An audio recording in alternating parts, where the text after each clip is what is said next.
National Weather Service office in Wilmington, Ohio. The preceding signal was a test of the weather radio station WXJ 46 Miamisburg, Ohio, public warning system. During potentially dangerous weather situations, specially built receivers can be automatically activated by the signal to warn of the impending hazard. Tests of the signal and receiver's performance are normally conducted by the National Weather Service between 11 a.m. and noon each Wednesday. If there is a threat of severe weather, the test will be postponed to the next available good weather day. Reception of this broadcast, and especially the warning alarm tone, will vary at any given location. This variability, normally more noticeable at greater distances from the transmitter, can occur even though you are using a good quality receiver in good working order.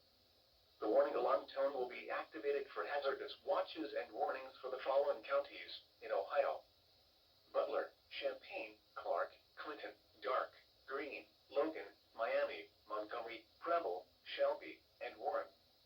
And in Indiana, Fayette, Union, and Wayne. This concludes the weekly test of weather radio station WXJ 46 Miamisburg, Ohio.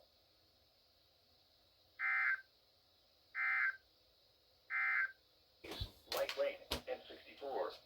In Wilmington, cloudy. In Lima, fog and 57. In Toledo, cloudy and 54. At Cincinnati, cloudy and 69. In Columbus, cloudy and 66. And in Indiana, at Richmond, light rain and 57. Once again at 11 a.m., the report from Dayton was not available. Here are the 11 a.m. weather conditions at the Dayton International Airport. Under cloudy skies, the temperature was 61 degrees and the relative humidity 90%. The wind northeast at 9 miles an hour. Gusting to 18. The barometric pressure was 30.16.